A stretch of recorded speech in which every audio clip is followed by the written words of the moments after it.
This is Bob Oliphant from the Westford Historical Society and Museum, bringing you Episode 4 of the Westford Wardsman podcast. The Westford Wardsman was published in the Weekly Turner's Public Spirit newspaper of Ayer a century ago. I've been publishing extracts from the Westford Wardsman in the Westford Eagle since January 2008 in the Weekly Museum Musings column. In this episode, we'll be reading the Westford Wardsman for the week ending Saturday, January 25th, 1908, and I will add comments as we go to more fully explain what was happening 100 years ago. This week's Wardsman starts with the About Town section. The summer cottage of Joseph Bowers at Burgess Pond was destroyed by fire on Wednesday afternoon. The fire was caused evidently by sparks from a fire left by fishermen the day before, and the heavy breeze of Wednesday fanned it into activity. The pond is spelled B-U-R-G-E-S-S in this issue. The correct spelling is B-U-R-G-E''S.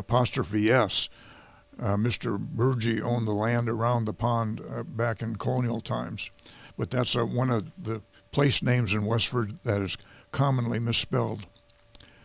The dance Wednesday evening, given by the Westford Athletic Association, was looked forward to with pleasant anticipation, and they were realized.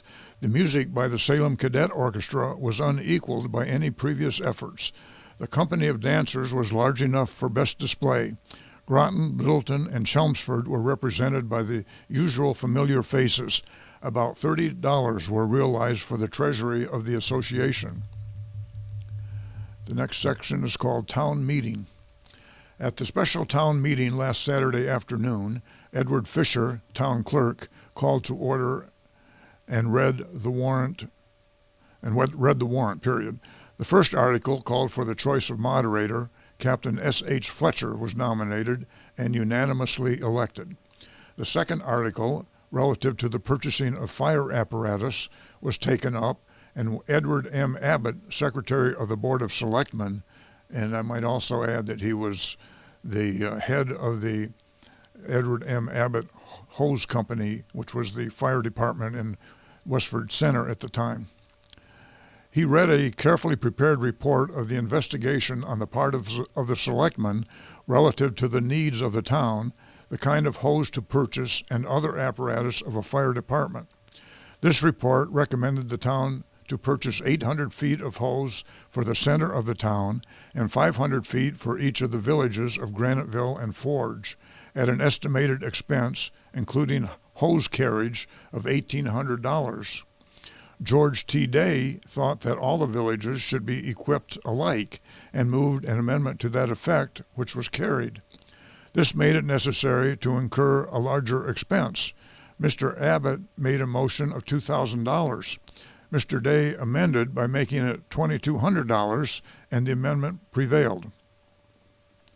On the question of adopting the report of the selectmen as amended, the moderator called for a voice vote, yea and nay.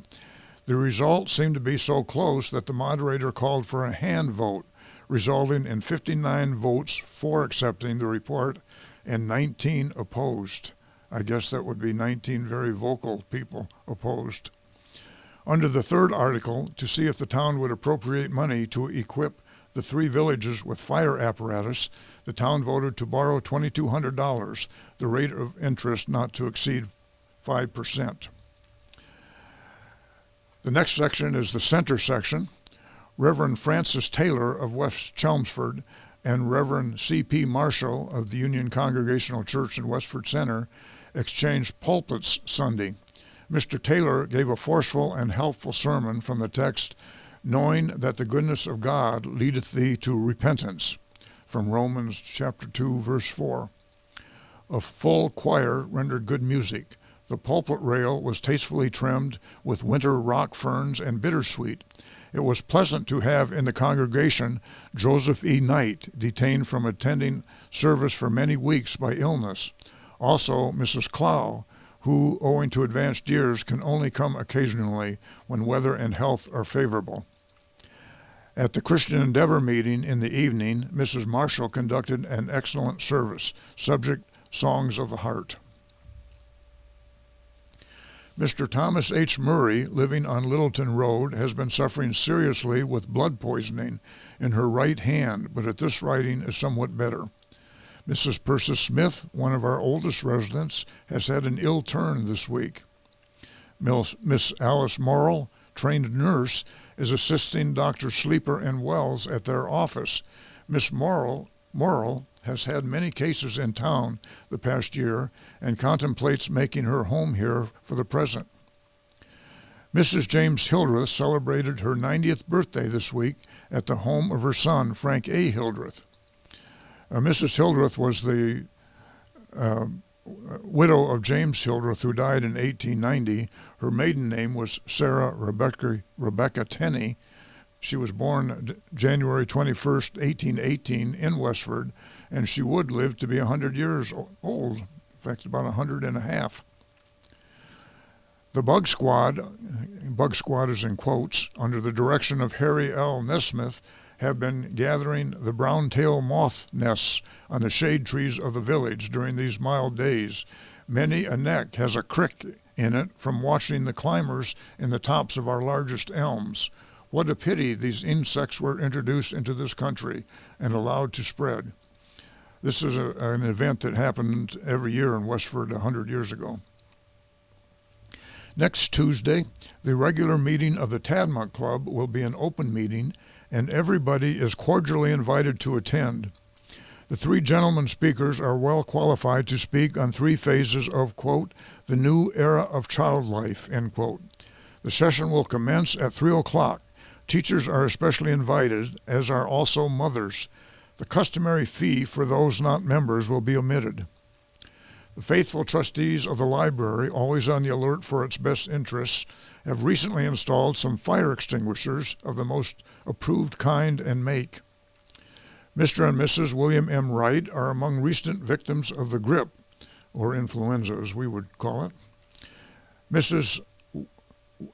Wright's attack was seriously complicated with her old enemy, heart trouble. A delightful letter came from Mrs. Nellie P. Draper to Miss R.E. Luce to be read at the annual church meeting, arriving unfortunately just too late. Miss R.E. Luce is the daughter of Reverend Luce, who was the original pastor chosen for the Union Congregational Church when it was first formed in 1828. The letter contained hearty greetings and happy recollections of the many friendships formed during the time that Dr. and Mrs. Draper lived in our midst, and the best part of it is that these sentiments are so genuinely reciprocal. Dr. Draper's name was Joseph Rudder Draper. The next section is the Grange section. There was a good meeting of the Grange last week, Thursday evening, both in numbers and enthusiasm. This is the first meeting of the year that the new officers settle into business, and Thursday evening gave many indications of enthusiastic efficiency, which in an organization of 165 members strong is most important. Much routine business was transacted. Reports were rendered from the successful Farmers Institute the preceding day, which showed a tidy sum for the Grange Treasury after all bills were paid. A just and pleasant transaction was reimbursed of F.A. Smith for time and expense incurred getting up the dinner. F.C. Wright gave a comprehensive report of the North Middlesex Pomona Cooperative Association.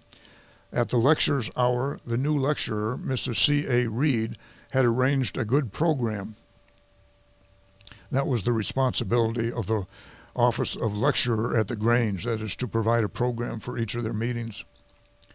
A trio of first and second violins and piano gave some good selections. Miss Mabel Miller at the piano and Everett Miller and Arthur Blodgett with the violins. The subject for discussion was An Acre of Ground, the best results I ever obtained. Speakers W.R. Taylor, Charles L. Hildreth, and E.E. Boynton. Mr. Taylor, not being actively engaged in farming, read an interesting account of the procuring of alcohol from the stalks of the sweet corn. Mr. Hildreth gave an account of success with bees, and Mr. Boynton told of some excellent results with onions, hay, and potatoes. L.W. Wheeler and S.L. Taylor added some leaves out of their book of experience in characteristic vein. The program closed with a duet by Fred A. Smith and Mrs. S.B. Wright. The next section is the Graniteville section. Plans are now being made by the Westford Water Company to turn the water into the pipes at short notice. The water will be run through the main pipes and hydrants at first in order to give them a thorough cleaning out. After that, the water will be ready for the consumers. Let me back up a little bit and say that in March 1905, the town meeting appointed a committee to study and advise the town on developing a public water system. The report was accepted at the March 1906 meeting, but the town voted not to fund further investigation of the subject. So in 1907, several prominent citizens, among them John C. Abbott, George T. Day, Edmund Blake, Charles O. Prescott, Harwood L. Wright, Sherman H. Fletcher, and Julian A. Cameron, formed the Westford Water Company, which provided water to the town for decades to come. Commencing last Monday morning and until further notice, the mills of the Abbott Worsted Company will be run on the 40 hours per week basis, not working Fridays and Saturdays. 40 hours per week is down from about 55 hours per week, probably due to a lack of orders as the country was in a recession. The Panic of 1907, also known as the 1907 Bankers' Panic or Knickerbocker Crisis, was a financial crisis that took place in the United States over a 3-week period starting in mid-October 1907, when the New York Stock Exchange fell almost 50% from its peak the previous year. Panic occurred as this was during a time of economic recession, and there were numerous runs on banks and trust companies. The 1907 panic eventually spread throughout the nation when many state and local banks and businesses entered bankruptcy. The Panic of 1907 occurred during a lengthy economic contraction occurring between May 1907 and June 1908. So this Wardsman issue was in January 1908, right in the middle of that. The interrelated contraction, bank panic, and falling stock market resulted in significant economic disruption. The main result of the panic was the Federal Reserve Act that was passed in 1913 and established the Federal Reserve Bank of New York as kind of a central bank for the country. You can read more about this in wikipedia.com under Panic of 1907. Mrs. Healy, mother of John A. Healy, is quite ill at her home on River Street. Seldom has there been a winter when so many of our young men have been out of employment. The majority of them are skilled mechanics in different branches of trade, but that does not appear to cut any figure, for there seems to be practically nothing to do. The Ladies' Aid Society of the Methodist Church held a supper and entertainment in the church vestry on Friday evening, January 24th. The unfavorable weather of the past few days, and it would be safe to say of the month in general, has caused a great deal of sickness in this vicinity. Although all the scarlet fever patients have been discharged, the grip or influenza is prevalent and is claiming many victims daily. None of these cases have been fatal, but many persons have been seriously sick with it. This sounds like a prelude to the influenza pandemic of 1918 that was 10 years away still. The next section is the Forge Village section. There was a large gathering at Abbott's Hall last Saturday evening, and everyone had a pleasant time. Singing and dancing made up the entertainment. Coffee and cake were served during the evening. The proceeds amounted to about $50, and after deducting expenses, the money was given to Miss McMurray, who appreciated the thought and goodwill of her friends. You may recall she is the woman mentioned in the podcast of January 18th, who suffered from rheumatism and had been crippled recently by a fall. People from far and near have enjoyed the skating on Forge Pond and the pleasant moonlight evenings have helped to make the skating more enjoyable.